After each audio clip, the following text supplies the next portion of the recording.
want to reach out and they want you, the listener, to dig this, to get this, to feel it the way they're feeling it. That's what their intention is. Their intention isn't to say, I'm great, look at me. Yeah. Their intention is to say, wow, feel this. He's called The Voice, a blues rock titan who has always championed raw, authentic music. For over 50 years, from the minimalist grit of Free to the stadium-sized honesty of Bad Company, Paul Rodgers has defined the very soul of rock and roll. He's always been quick to praise his heroes, the blues and soul legends who shaped him. But he's been much more guarded about the artists he feels might have betrayed the very principles he holds sacred. Now, Rodgers has never actually published a list of bands he can't stand, but you don't need a public statement to read the writing on the wall. By looking at his career, his unwavering musical philosophy, and his own words on what makes music real, we can pretty much deduce which bands would land on that list. This isn't about petty rivalries. It's about a clash of musical worldviews. Before we count them down, you have to understand the philosophy of a guy like Paul Rodgers. For him, music was never just entertainment. It was a creed, a raw expression of the human condition forged in the gritty British blues clubs of his youth. Rock and roll was born from real pain and real joy, and he believed that the music had to have dirt under its fingernails. This wasn't just a phase, it was his lifelong mission. With Free, the goal was minimalist power. With Bad Company, it was a back-to-basics supergroup, deliberately formed to avoid the over-the-top indulgence of the era. Rodgers has always believed in capturing a moment, the chemistry between musicians playing with fire in a room. He has consistently championed making music that could be recreated, or even bettered, live on stage without gimmicks or studio trickery.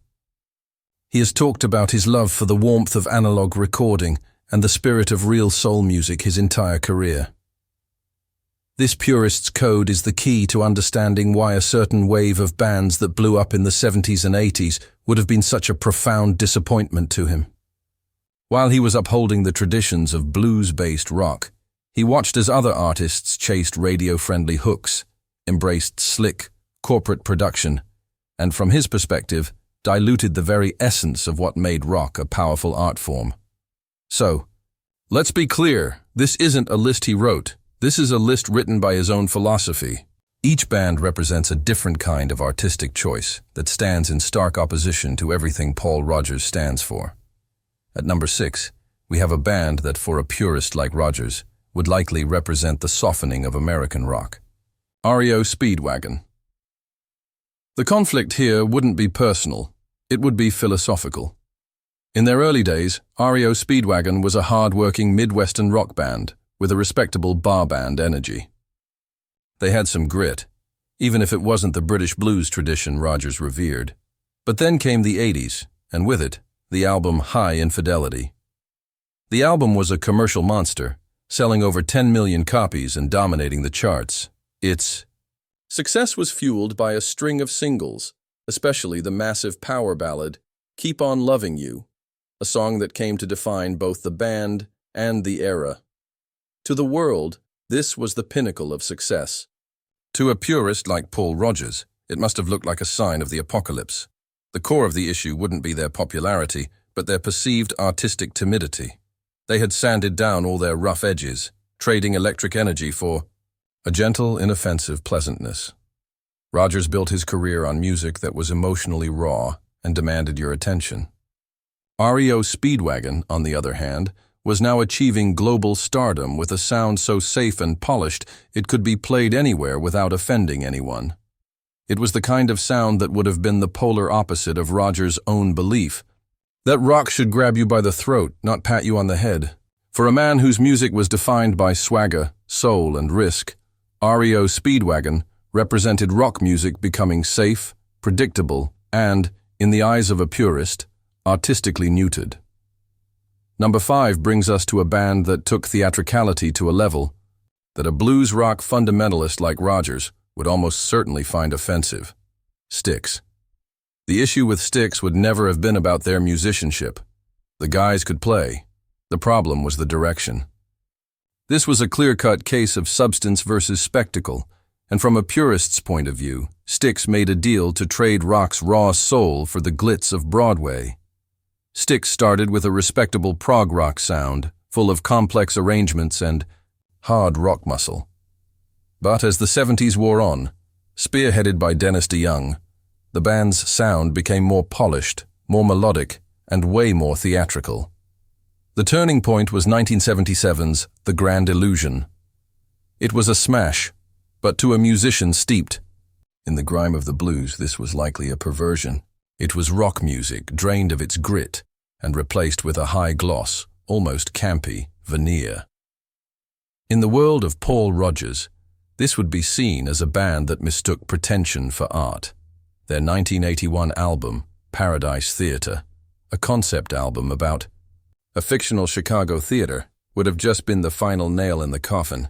Then came 1983's Kilroy Was Here, a full-blown rock opera featuring the infamous synth-pop hit, Mr. Roboto. The song was so far removed from the blues rock tradition, it might as well have come from another planet. For Rodgers, this would be artistic heresy. He believed the power of rock lies in its authenticity, in the genuine emotion channeled from the musician to the audience. Styx, from his perspective, had built a wall of costumes, concepts, and choreographed melodrama between themselves and their listeners. While Styx was building grand illusions, Paul Rodgers was dedicated to keeping it real. At number 4, we have what might be seen as a more personal disappointment for Rodgers, a case of cultural betrayal. Foreigner. This wasn't just about American bands not getting the blues. This was about one of his own. Foreigner was co-founded by fellow Englishman Mick Jones, a guitarist who had paid his dues. He came from the same musical culture as Rodgers, one steeped in the American blues and R&B that had been reforged in the fires of British rock. And that's exactly what would have made Foreigner's sound so tough to swallow for a purist like Rodgers. Instead of building on that gritty British foundation, Jones moved to America and created the quintessential corporate rock band. Foreigner's music was meticulously crafted, incredibly polished, and surgically designed for American radio. From Feels Like the First Time to Cold as Ice, the songs were undeniable hits, but they felt engineered, not born. From Rodgers's point of view, Jones had likely taken the raw power of British rock and stripped it of its unique character, replacing it with a formula that was commercially brilliant but artistically soulless. The music lacked the swing, the looseness, and the danger that was the birthright of a true British rocker. The release of Foreigner's album 4 in 1981, with massive ballads like Waiting for a Girl Like You, would have only deepened this conviction. It was a calculated move, a further dilution of their sound to appeal to the widest possible audience. It was one thing for American bands to create this polished, radio-friendly sound. It was another for a British musician to not only adopt it, but to perfect it. It would have looked like an unforgivable act of musical treason. Number 3 is the ultimate symbol of the supergroup disappointment syndrome. Asia. This one would have cut deep because it involved musicians of an incredible pedigree. Asia was formed by 4 titans of progressive rock: John Wetton, Steve Howe, Jeff Downes, and Carl Palmer. These weren't just rock stars. They were virtuosos, pioneers who had pushed the boundaries of music, and that's what would have made their output as Asia so utterly baffling. The issue wasn't their talent. It was watching this collective of geniuses, from Rodgers's perspective, squander it on uninspired, corporate-friendly pop that felt like an insult to their own legacies. When Asia's debut album dropped in 1982, it was a phenomenon, driven by the massive hit Heat of the Moment. The sound was immense, polished, and perfect for MTV. But for Rodgers, this would have been like watching a master painter decide to paint by numbers. What would be so shocking wasn't their sales, but their artistic choices. He likely would have seen it as lowest common denominator rock. Supergroup. Talent being wasted on subgroup ambitions. He saw their success as a dangerous precedent, encouraging other veteran musicians to abandon their artistic principles for a quick payday. For a man who formed Bad Company as a deliberate back-to-basics move, Asia was the ultimate betrayal of talent. We've now arrived at number 2, and what for Rodgers was likely the most painful transformation of all, a band that committed an act of musical and cultural self-erasure. Fleetwood Mac. This one was different. This wasn't just about commercialism, it was about the complete abandonment of a band's identity.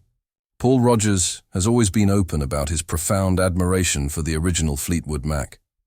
The Peter Green-led lineup was one of Britain's greatest blues bands, a group that Rodgers himself looked up to. They were torchbearers of the very tradition he would dedicate his life to. This deep respect is what would have turned his disappointment into something far more potent. The shift began in the mid-70s when the band relocated to California and recruited Lindsey Buckingham and Stevie Nicks. The albums Fleetwood Mac and Rumours transformed them into the biggest band in the world, but did so by completely abandoning their British blues roots for a slick California pop sound. For Rodgers, this wouldn't just be a change in direction. It would look like a complete cultural surrender. He had spent his career honoring and extending the British blues tradition. Fleetwood Mac, in his eyes, had taken that same sacred tradition, thrown it away, and pretended it never existed. He would have seen it as a deliberate destruction of everything that had once made them musically vital. For a man who treasured his roots, this was the ultimate sin. He would see a band that had not only sold out their sound, but had sold out their very soul, their history, and the legacy of their brilliant founder. They may have gained the world, but from Paul Rodgers' point of view, they had lost something far more valuable. And finally, at number 1, the band that arguably represents the ultimate artistic tragedy through the lens of a purist like Paul Rodgers, Chicago. His issue with the horn-driven innovators wouldn't be because of their jazz influences. Rodgers appreciated complex musicianship. His devastation would stem from watching a band that created something genuinely revolutionary deliberately dismantle their own legacy for mainstream acceptance. In their early days, Chicago was a force of nature. Their debut albums were a groundbreaking fusion of rock, soul, and jazz, bristling with a raw, street-level energy. They had a horn section that played with the power of a rock guitar riff and a political consciousness that gave their music real weight. They were dangerous. They were artists. Then, the slide began. As the 70s progressed, the band's sound started to soften, a trend that accelerated after the tragic death of guitarist Terry Kath in 1978. The band leaned hard into the world of adult contemporary ballads. Songs like If You Leave Me Now were massive hits, but to a purist like Rodgers, they would sound like funeral dirges for the innovative spirit the band once had. What would be so devastating wasn't their popularity, but their regression. Rodgers spent his own career pushing forward within his framework, while he was watching Chicago achieve chart dominance by becoming less than what they once were. This would be the ultimate artistic retreat, the conscious decision to simplify and soften for the sake of sales. Here were musicians who had the talent and vision to forge a new path in music. They stood at the forefront of a revolution, and then, from this viewpoint, they voluntarily retreated into the safe, comfortable, and creatively barren world of soft rock. For Paul Rodgers, who believes art demands courage, Chicago wasn't just a band that sold out. They were the ultimate cautionary tale. So there you have it. From the arena rock formulas of Foreigner to the artistic retreats of Fleetwood Mac and Chicago, this is the landscape of rock and roll as seen through the eyes of one of its truest believers. So what do you think? Was Paul Rodgers' philosophy a stubborn refusal to change with the times? Or was he a true warrior defending the authentic spirit of an art form he saw being corrupted by commerce? Let us know your thoughts in the comments below. And if you love diving deep into the stories that shaped rock history, make sure you hit that subscribe button and ring the bell so you never miss another video. In the end, this list is more than just a speculative takedown of popular bands. It's a map of a musical soul. It's a testament to a man who saw rock and roll not as a business, but as a calling. For him, the kind of artistic shifts these 6 bands made would represent violations of a sacred trust between an artist and their art. He built his career on the belief that music had to be raw, honest, and real. Through it all, Paul Rodgers never wavered. He remained a champion for the blues, a keeper of the flame. While the criticism implied by his philosophy may seem harsh, it comes from a place of genuine love for the music. Whether you see him as a hero or a relic, one thing is undeniable. Paul Rodgers has always fought for what he believes in, and his battle for the soul of rock and roll continues to echo through the ages.